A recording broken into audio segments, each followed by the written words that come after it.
Noong taong 1965, sa maliit na baryo ng San Isidro, namumuhay ang isang dalagang ang pangalan ay Amor. Sa murang edad na 18, makikita sa kanyang kilos ang kabaitan, kahinhinan at respeto sa matatanda. Siya ay payat, balingkinitan ang katawan, may makinis na balat na tila porselana at mga matay laging may dalang ngiti. Anak siya ni Mang Jose, isang magsasaka, at ni Aling Adora, isang masayahing may bahay. Amor, ihatid mo nga itong pagkain kina Tata Erming. Baka hindi pa sila kumakain dun eh. Opo, inay. Sa simpleng pamumuhay nila, kontento si Amor. Wala siyang iniisip kundi makatulong sa bahay at sa bukid. Hindi pa niya pinapangarap ang pag-ibig, pero hindi niya alam may mga matang palihim na sumusunod sa kanya tuwing siya'y naglalakad sa gubat papunta sa kabundukan kung saan naroon ang sakahan ng pamilya nila. Isang dapit hapon, habang pauwi si Amor mula sa may sakahan, biglang lumakas ang ihip ng hangin. Napalingon siya sa likod nang maramdaman niyang may aninong dumadaan sa gilid ng punong balite. Hindi niya ito pinansin at nagpatuloy lang sa paglalakad. Magandang hapon, dalaga. Napahinto si Amor. Sa kanyang harapan ay isang lalaking hindi niya kilala. Matangkad, kayumanggi, matipuno ang pangangatawan at ang mga mata ay tila kumikislap sa dilim. Ang kanyang ngiti may hiwagang hindi mapaliwanag. Ako nga pala si Jacob. Pasensya ka na kung ginulat kita. Napadaan lang ako dito. Ikaw ba ay taga rito sa San Isidro? Opo, ako po si Amor. Anak po ko ni Mang Jose. Napansin agad ni Amor ang kakaibang anyo ni Jacob. Parang wala itong putik sa katawan kahit galing sa gubat. Ang puting polo nito ay hindi man lang naluma o nadumihan. Ang amoy nito ay kakaiba. Hindi pawis kundi isang uri ng bango na hindi niya mapaliwanag. Mabuti pa, hatid na kita pa uwi. Ay, wag na po. Malapit lang naman ang bahay namin.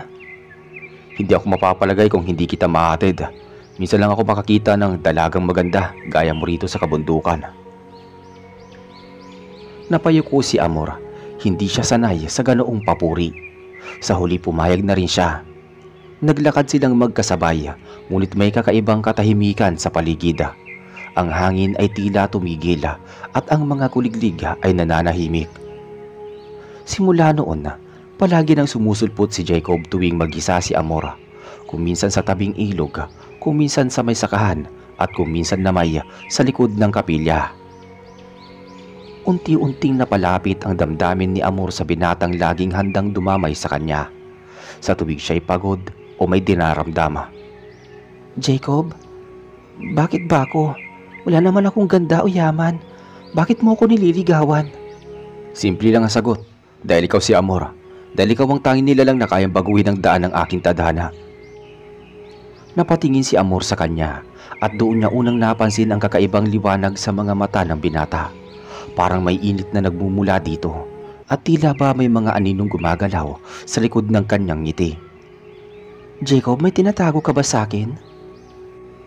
Hindi agad sumagot si Jacob. Hinawakan niya ang mga kamay ni Amor. Panahon na siguro para malaman mo ang totoo. Tumayo si Jacob at tinuro ang punong balite sa di kalayuan. Hindi ako gaya ng ibang lalaki. Ako ay hindi tao, Amor. Napalunok si Amor. Hindi alam kung dapat ba siyang tumawa o matakot. Ako ay hari ng mga dalakit noon. Patagal ko na pinagmamasdan ang mundong ito. Pero ngayon lang ako napamahal. At ikaw ang dahilan kung bakit nais kong magpakatao kahit bawal. Hindi nakapagsalita si Amor. Ang puso niya ay tila binayo ng kaba at pagkalito. Ngunit kasabay nito, ang kanyang damdamin ay na kay Jacob, lalong lumalalim. Kahit panilalang ito ng hiwaga, ang kabutihan nito ay hindi maikakaila. Pagkalipas ng ilang linggo, napansin ni Aling Adora na parang may binago kay Amor. Madalas itong nakatulala at sa gabi na may napapansin niyang bumabangon ito at tumitingin sa labas ng bintana. Amor, tanong ni Aling Adora. may dinaramdam ka ba, anak? Wala po, inay. Masaya lang po ako. Ngunit hindi alam ni Aling Adora na may lihim na pinapasan ang kanyang anak. Sa bawat gabi na lumilipas, mas lalong nananabik si Amor kay Jacob. Hanggang isang gabi, hindi na ito bumalik sa kanilang bahay. Kinabukasan, nagimbal ang buong tahanan ni Mang Jose at Aling Adora. Hindi nila nadatnan si Amor sa kanyang higaan. Wala din ito sa kusina, sa likod ng bahay o sa palayan. Jose, wala si Amor sa kwarto! Sigaw ni Aling Adora. Hindi siya umuwi kagabi! Agad na tumakbo si Mang Jose sa kalsada, hawak ang kanyang gulok. Sa isip niya'y baka dinala si Amor ng kung sinong binata. O mas masahol pa, baka napahamak ito sa gubat. Amor! Amor! Anak, nasaan ka? Sigaw ni Mang Jose. Hanggang hapon ay walang nakitang bakas ni Mang Jose, kaya napilitan siyang lumapit kay Tata Erming, ang matandang ermitanyo sa may masukal na bahagi ng kabundukan. Kilala si Tata Erming bilang taong may kaalaman sa mga nilalang na hindi basta-basta nakikita ng karaniwang mata. Mang Erming, wala ang anak ko si Amor. Hindi siya umuwi kagabi. Baka may alam ka. Tumingin si Tata Erming sa langit at saka tumango. May kakaiba akong nararamdaman kagabi. Jose, malamig ang hangin, mabigat ang gabi, at may naanilag akong liwanag sa punong dalakit. Anong ibig mo sabihin? Tanong ni Mang Jose. Jose, baka nakuha na siya ng engkanto. Samantala, sa ilalim ng makapal na lilim ng punong balite, nakahiga si Amor sa isang malambot na kama na gawa sa mga dahon at telang di niya kilala. Ang paligid ay tila ibang mundo. Ang hangin ay may amoy ng bulaklak at gabi. May mga alitaptap na lumulutang sa paligid at ang mga puno ay tila buhay. Pumasok si Jacob sa silid. Suot nito ang isang maharlikang kasuotan. May gintong detalye sa balikat at burda sa laylayan. Amor, huwag ka matakot. Ligtas ka dito. Nasaan tayo? Nasa hangganan ng aming daigdig, sa pagitan ng mundo ninyo at ng amin. Hindi ka na namin pwedeng ibalik. Hindi muna ngayon.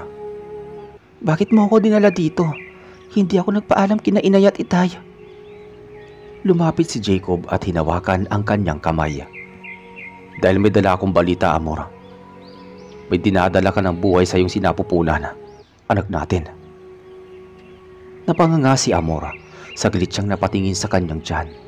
Wala pa siyang naramdaman, ngunit napansin niyang mas mabilis mapagod ang katawan niya at mas kakaibang pananabik sa kanyang dibdiba. Teka, hindi pa ako handa. Ipinapangako ko sa akin sarili na kapag dumating ang panahong ito, ipapaalam ko sa iyo ang lahat, at kung nanaisip mo bumalik sa mundo mo, hindi kita pipigilan. Lumipas ang mga araw sa mundo ng engkanto.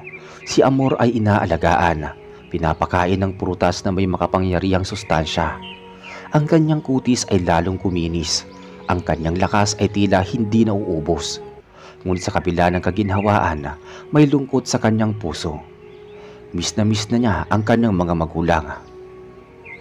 Isang gabi habang nakaupo siya sa gilid ng ilog sa mundo ng mga dalakitnon, lumapit sa kanya si Felicidad. Isang magandang nilalang na parang diwata. Siya ang katiwala ni Jacob sa palasyo ng kanilang mundo. Amora, kung nanaisip mo bumalik, may pagkakataon ka pa. Ngunit may kapalit. Anong kapalit? Hindi mo kami maaalala. Wala si Jacob, wala ang anak, lahat ay mabubura. Babalik ka sa dati mong buhay na parang walang nangyari. Napaiyak si Amor. Hindi niya alam ang pipiliin. Sa isang banda, gusto niyang mayakap ulit sina Mang Jose at Aling Adora. Sa kabila naman, may nilalang siyang minahal at buhay na unti-unti niyang tinatanggap. Sa baryo ng San Isidro, unti-unting kumalat ang balita. May ilang nagsasabing nakita si Amor sa bukid sa gitna ng gabi, nakatayo sa ilalim ng buwana. May ilang nagsasabing naririnig ang tinig nito mula sa punong balete, ngunit walang makakapagkumpirma kung totoo o guni-guni lamang. Wala nang anak natin, Adora. Baka kinuha na nga siya ng nilalang sa gubat. Ngunit si Aling Adora hindi nawala ng pag-asa. Araw-araw siyang nagdadala ng bulaklak at kandila sa ilalim ng punong balete. Doon siya nananalangin na balang araw muling magbabalik si Amor. Pagkalipas ng 3 buwan, isang gabi ay bumukas ang hangin. Ang mga kandila sa altar ni Aling Adora ay sabay-sabay na namatay. Napalingon siya sa bintana. Sa ilalim ng ilaw ng buwan, may nakatayong babae sa harap ng bahay. Amor! Dali-dali lumabas si Mang Jose at Aling Adora. Doon nila nakita si Amor, nakatayo, suot ang isang puting bestida, nakayuko at tila pagod. Sa kanyang mga mata ay may lungkot at saya. Inay, itay! Anak! Sampit ng mag-asawa. Yumakap sila kay Amor ng buong higpit, ngunit napansin agad ni Aling Adora ang isang bagay. Ang tiyan ni Amor bagyang nakaumbok. Pagkalipas ng ilang minuto, pinapasok nila si Amor sa loob ng bahay. Pinaupo nila ito sa kahoy na upuan habang si Aling Adora ay agad na kumuha ng tubig. Anak, saan ka ba galing? Matagal na kami naghahanap sa iyo ng tatay mo. Pasensya na po kayo. Hindi ko po kayang ipaliwanag ang lahat, pero ligtas po ako, maayos po ako. Tumingin si Aling Adora sa tiyan ni Amor. Hindi ito lubhang malaki, ngunit kitang-kita ang bagyang umbok. Amor anak, buntis ka ba? Hindi nakasagot si Amor. Tumulo na lamang ang kanyang luha at tumahimik na tumango. Diyos ko, sino ang ama ng batang yan? Si Jacob po. Siya po ang lalaking minahal ko. Siya po ang ama. Si Jacob? Hindi ko kilala ang Jacob na yan. Saan mo siya nakilala? Saan siya galing? Hindi siya gaya nating tao, itay. Isa siyang dalakit nun. Isang hari sa kabilang mundo. Natigilan ang mag-asawa. Walang salitang lumabas sa kanilang bibig. Isang minuto ng katahimikan ang dumaan bago muling nagsalita si Adora. Anak, kahit sino pa siya, kahit saan pa siya galing, anak ka pa rin namin. Hindi ka namin pababayaan. Simula noon, nanatili si Amor sa bahay. Araw-araw ay inaalagahan siya ni Aling Adora. Pinagbubuntis niya ang anak nilang hindi bahagi ng kanilang daigdig. Hindi madaling paniwalaan, ngunit kitang-kita sa bawat galaw ni Amor ang katotohanan. Lumipas ang mga buwan. Unti-unting lumaki ang tiyan ni Amor. Ngunit kasabay nito'y dumadami ang mga usap-usapan sa baryo. May ilan na nagsasabing nabaliw daw si Amor. May ilan na naniniwalang buntis siya sa isang tikbalang o maligno. May ilan namang naniniwalang sinaniban siya ng masamang espiritu. Hindi dapat pinapatira ang ganyang bata rito. Ang dinadala niyan ay hindi tao, delikado. Sabi ng isang matandang babae sa pamilihan. Ngunit hindi pinansin ni Mang Jose at Aling Adora ang mga tsismis. Pinagpatuloy nila ang pag-aalaga kay Amor. Itinuring nila ang dinadala niyang bata bilang kanilang magiging apo.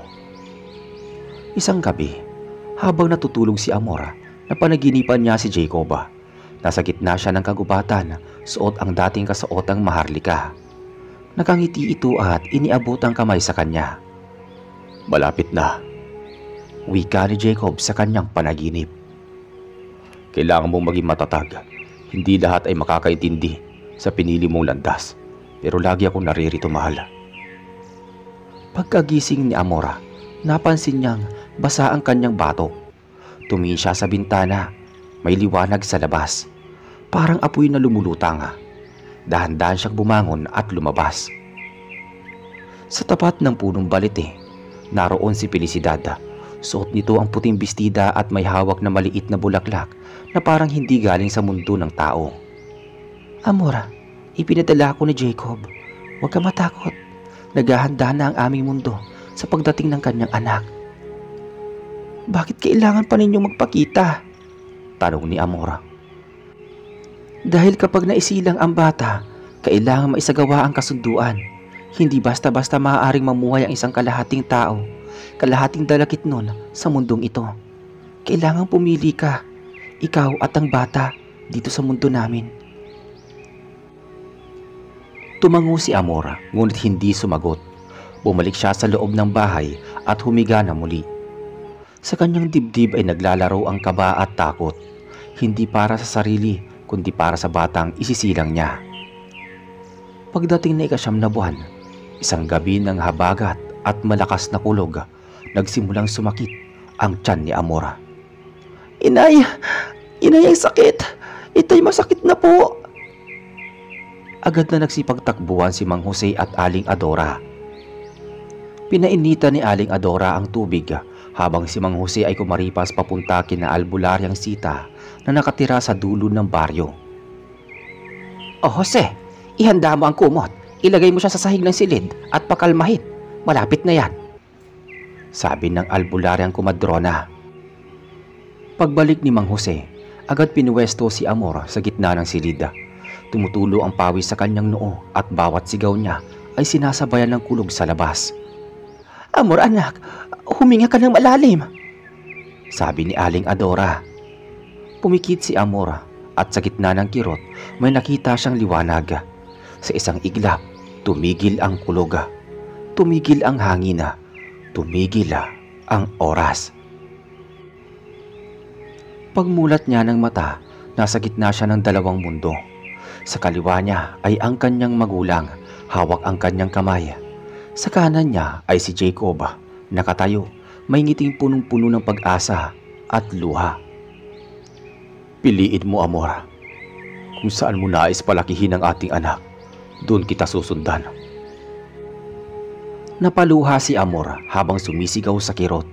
Isang huling sigaw, isang matinding pag-iri. Isinilang ang bata. Isang batang lalaki, may maputing balat, mapupulang labi at mata na tila may bahid ng liwanag.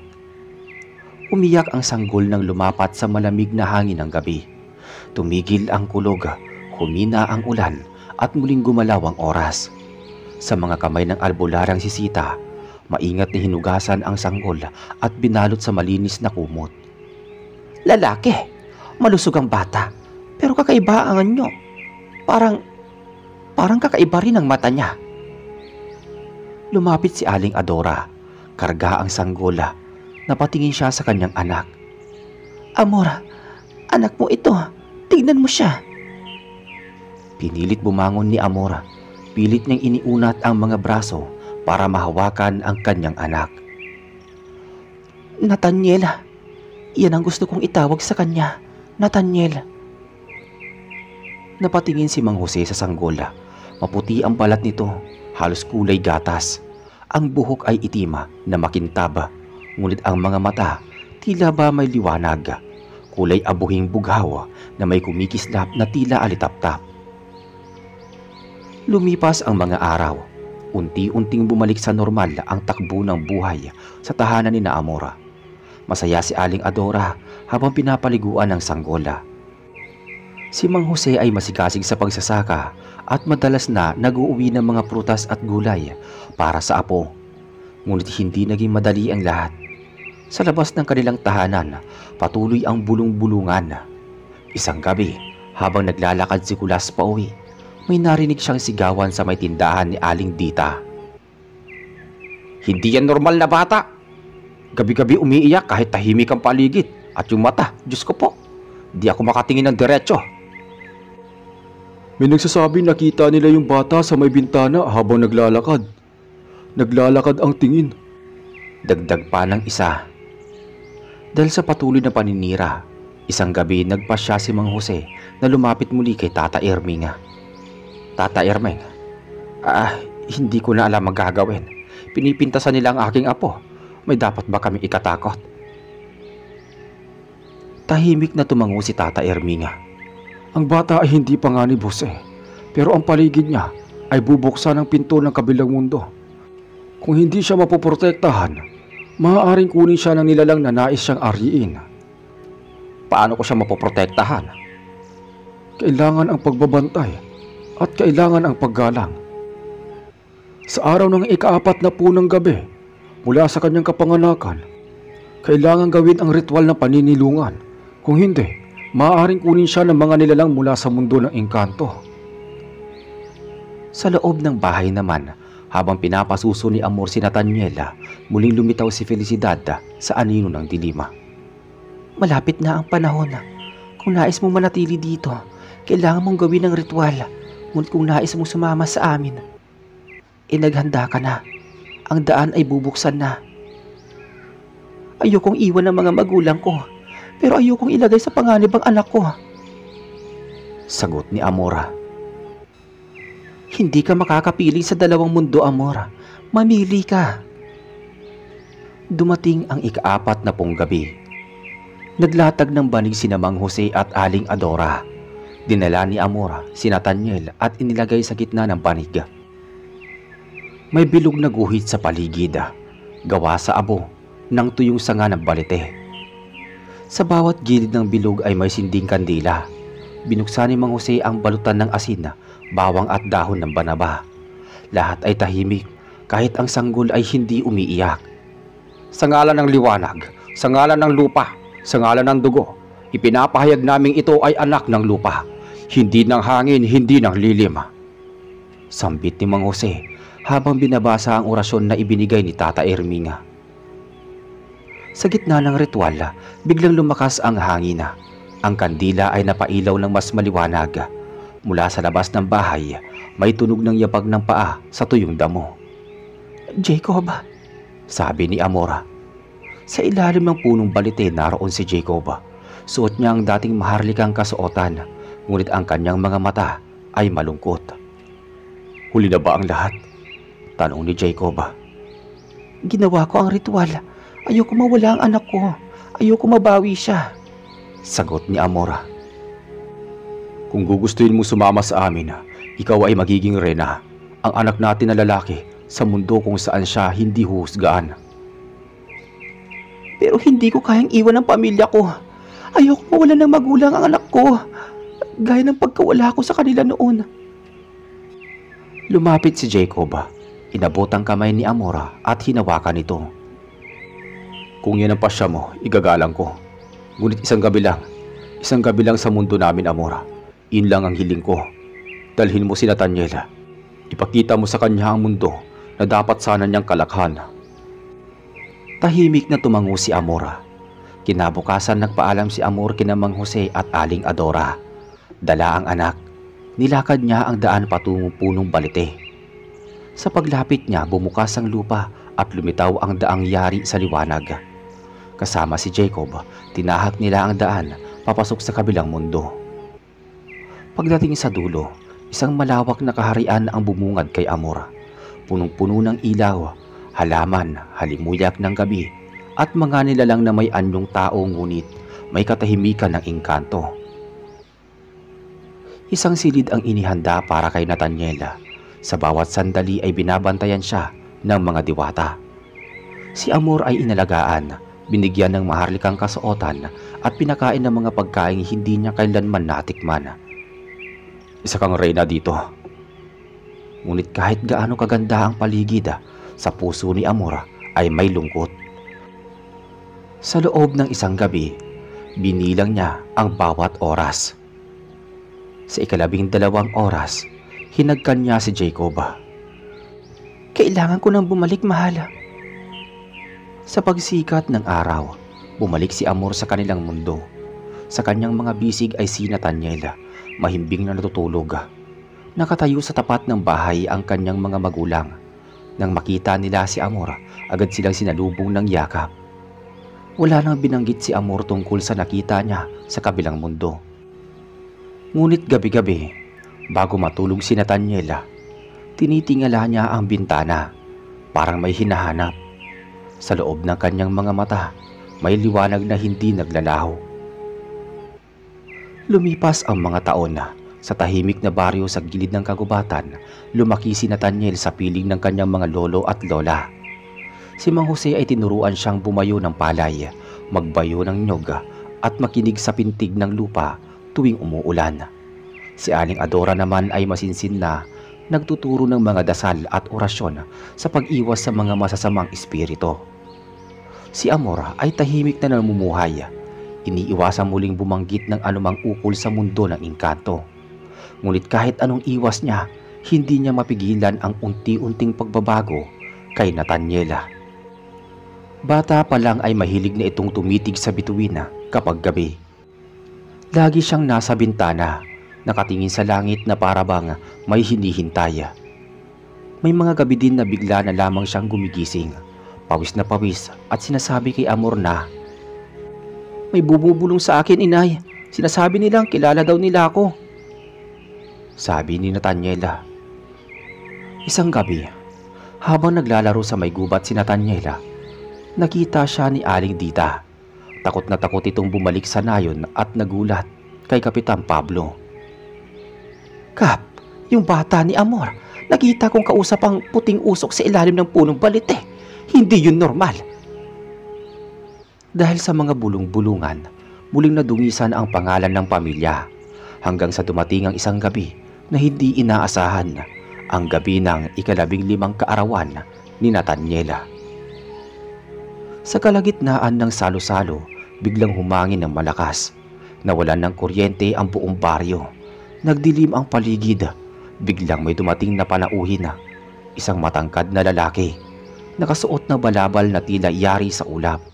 Mapuputi ang mga buhok at ang mga mata ay kulay pilak. "Amor," bulong ng lalaki habang lumalapit. "Panahon na."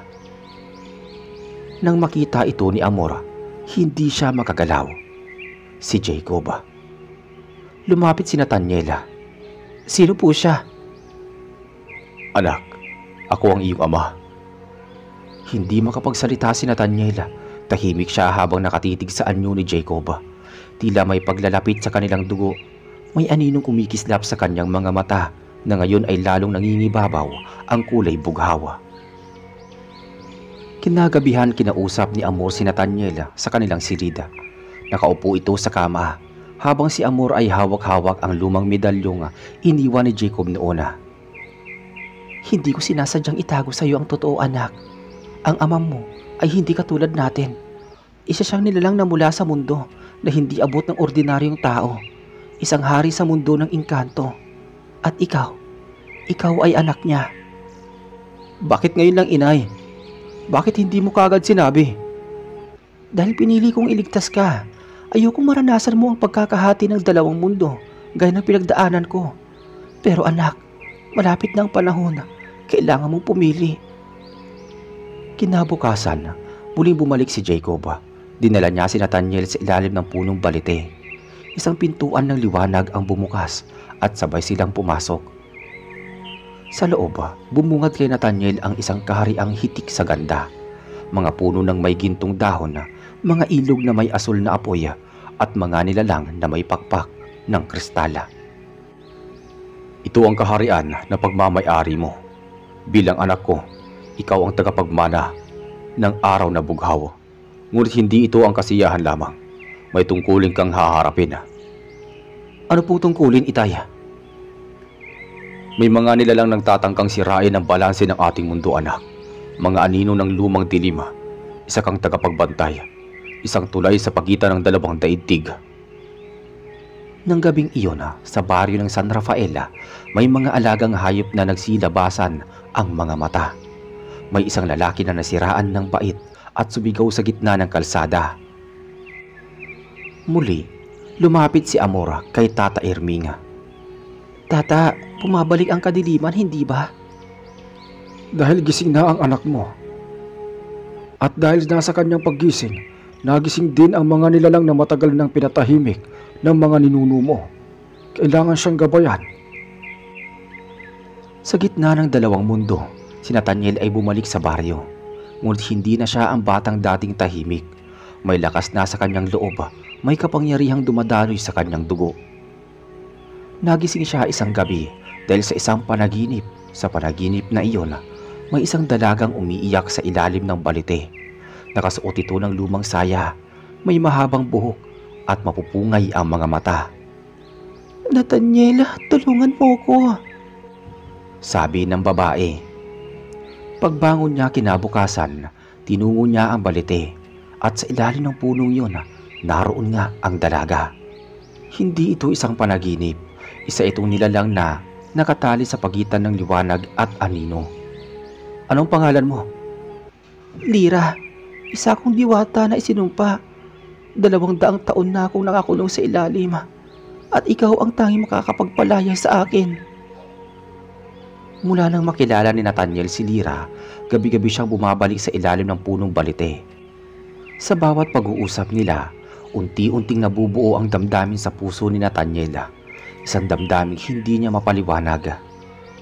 Hanggang sa isang gabi, habang hawak niya ang kamay ni Lira, bigla itong lumiwanag. Sa isang iglap, nawala ang mga tanikala ng kadiliman sa paligid ng diwata. Pinalaya mo ako, ngunit kapalit nito, ikaw ngayon ang bagong bantay ng daan. Hindi ka na maaaring umiwas dahil sa ginawa mong ito, ang mga nilalang ng lilim ay magbabalik upang kunin ka. Sa baryo, muling kumalat ang takot. May mga nawawalang bata, may mga hayop na kinakain ng buo. Sa loob ng kagubatan, may mga matang pula ang lumilitaw sa dilima. Si Nathaniel sa piling ni Amora ay muling iniharap sa pagpili. Anak, marahil panahon na para bumalik ka sa iyong tunay na mundo. Wika ni Amora. Ngunit bago siya makasagot, lumitaw si Jacob, puno ng sugat, duguan ng balikat. Winasak nila ang bantay sa hangganan. Pumasok na sila. Anak, kailangan ka namin. Habang inuupuan ni Nathaniel ang mga pangyayari, sumambulat sa kanyang harapan. Ramdam niya ang bigat ng pagpiling hindi niya inaasahan. Sa harap niya, si Jacob, ang amang engkanto. Sugatan at humihingal at balot ng madugong balabal. Nasa likuran niya si Amor, ang inang nagtaguyod sa kanya, nanginginig sa kaba. Pumasok na sila sa sangang daan ng mundo. Ang mga nilalang ng dilim, binuwag nila ang bantay. Ikaw lang, Nathaniel, ikaw lang ang maaaring tumapos sa kanila. Sabi ni Jacob. Napatingin si Nathaniel kay Lira, ang diwata ng liwanag na minsang isinumpa at ngayon ay kanyang pinalaya. Tumango ito sa kanya. Tama siya. Sa pagbukas mo ng pinto para sa akin, nabuksan mo rin ang daan para sa mga kaluluwang binulid na ng dilim. Maya-maya dumilim ang kalangitan. Sa di kalayuan narinig nila ang huni ng mga uwak. Mula sa gubat, lumulutang sa ere ang alingaw-ngaw ng mga tinig, mga bulong, mga halakhak na malamig at mga hikbing humahapdi sa pandinig. Tumindig si Nathaniel. Hindi na siya ang batang takot sa anino. Sa kanyang pagyakap sa katotohanan, pumangon ang kapangyarihang nakatago sa kanyang dugo. Kinagabihan sa gitna ng lamlam ng buwan, nagtipon-tipon sa harap ng punong balete sina Jacob, Nathaniel, Lira at si Amor. Sa paanan ng puno, nakaupo si Tata Erming, tanga ng sinaunang tambola. Kailangan maibalik ang hadlang sa pagitan ng mundo. Ngunit hindi ito basta dasal lamang. Dugo ng tagapagmana ang kailangan. At sa isa lang ang may karapatan, ang anak ng Haring Engkanto at ng babaeng tao. Kumuha si Tata Erming ng kahoy na may hugis triangulo. Isinaksak niya ito sa lupa. Sumilakbo ang liwanag mula rito. Lumutang ang mga ugat ng balite at bumalot sa paligid. Nathaniel, isang hakbang lang at hindi mo na magagawang bumalik bilang ganap na tao. Tahimik si Nathaniel. Tumingin siya kay Amora. Nakatulo ang luha ng kanyang ina, ngunit hindi sumasalungat. Tumango si Amora bagamat masakit. Lumapit si Nathaniel sa gitna ng liwanag. Kumislot ang hangin, kumidlat mula sa kalangitan. Sa isang iglap, sumambulat ang isang anino mula sa kagubatan. Mga nilalang na walang muka, puro itim ang kanilang katawan. At ang mga matay sobrang pula. Sumugod ang mga ito. Protektahan si Nathaniel! Sigaw ni Jacob. Hinugot niya ang espada niyang yari sa liwanag. Sa isang pitik, lumutang sa ere ang mga engkantong kawal ni Jacob. Mga nilalang na tila ulap ngunit may anyong tao at bawat isa'y may hawak na sibat na may tanglaw. Sa kabilang panig, si Lyra ay biglang lumipad at ang mga bulaklak sa paligid ay naging mga sandatang naglalagablab. Sa kanyang bawat galaw, sumabog ang liwanag na tumatama sa mga nilalang ng dilim. Ngunit kahit maraming naglalagaslas, patuloy pa rin ang pagdagsa ng mga kalaban. Lumusot ang ilan at papalapit na ito kay Nathaniel. Anak, huwag kang matakot. Pumikit si Nathaniel. Ramdam niya ang pintig ng lupa, ang hangin na parang may binubulong. Humigpit ang hawak niya sa medalyong iniwan ni Jacob noon. Kung ako ang tulad ng dalawang mundo, ako ang magiging harang ng kadiliman, sabi niya. Bumuka ang lupa. Mula sa ilalim, lumitaw ang hugis bilog na altar na may mga sinaunang ukit. Umangat ang katawan ni Nathaniel. Sa kanyang dibdib, lumutang ang bilog na marka. Isang malakas na sigaw ang lumabas sa kanyang bibig. Ako si Nathaniel, anak ni Amor at Jacob, tagapagsanggalang ng mundo. Sumabog ang liwanag mula sa kanyang katawan. Nabulag ang mga kalaban. Isa-isa silang nasunog sa lakas ng enerhiyang dumaloy. Nag-iba ang kalangitan. Ang mga bituin ay kumikislap na mas maliwanag. Ang balite ay tila lumangoy sa hangin. Ang mga engkanto ay nagluhod sa harap ni Nathaniel.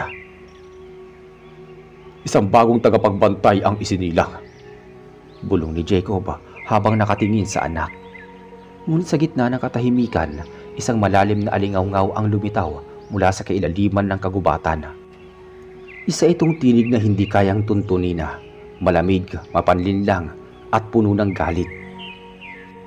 Mula sa dilim, lumitaw ang isang figura, mas matangkad kaysa kay Jacob, balot ng itim na usok at ang matay parang bangin ng kawalan. Siya si Dakulang Lamat, ang pinuno ng mga nilalang ng kadiliman. Nathaniel, isang pusong may pag-ibig sa diwata, isang kaluluwang kalahating tao, kalahating engkanto. Ikaw ang magiging mitya ng wakas. Sumugod si Dakulang Lamat, ngunit humarang si Jacob. Walang makakalapit sa anak ko. Demonyo ka. Nagbanggaan ang dalawang kapangyarihan. Umuga ang lupa. Nabiyak ang ilang puno. Subigaw si Amor. Si Lyra ay lumipad upang saklolohan si Jacob. Nathaniel, huwag kang sumali. Hindi pa buo ang lakas mo. Kung hindi ako kikilos, kailan pa? Lumundag si Nathaniel sa ere. Sa kanyang mga palad, lumitaw ang dalawang uri ng liwanag. Puting apoy sa kaliwa at bughaw na liwanag sa kanan. Pinag-isa niya ito at sa kanyang sigaw, tumama ito kay Dakulang Lamat. Lumisang ka! Tumilapon si Dakulang Lamat, ngunit hindi siya nasugatan. Ngumisi lamang ito at muling naglaho sa kadiliman. Sa gitna ng kapayapaan, nalugmok si Jacob. Sugatan at halos wala ng lakas. Yumakap si Amor sa anak habang si Lyra ay lumuhod sa tabi ni Jacob. Ipinagmamalaki kita. Ngunit hindi pa tapos ang iyong landas, anak. Marami pang pagsubok ang papasok sa mundo natin. Ako ang magbabantay, Itay. Ngunit hindi mo kailangan mag-isa. Habang may liwanag, may pag-asa. At ako ay narito hanggang sa dulo, sabi ni Jacob sa kanyang anak. At simula noon, nagpasya si Nathaniel na sumama sa kanyang ama sa kaharian ng Dalakitnon. Siya ay namuhay bilang bagong hari. Ngunit paminsan-minsan, dumadalaw din siya sa kanyang ina. Hindi niya matiis na hindi ito makita sa loob lamang ng isang buwan. Ngunit limitado lamang ang oras sa mundo ng mga tao. Dahil sa kanyang pagpapasya na maging hari sa mundo ng engkanto, napanatili na muli ang balanse ng dalawang mundo. Wala nang nakakalabas pa na kampon ng kadiliman. Naging mapayapa ang dalawang daigdig na minsang pinagbuklod ng tadhana.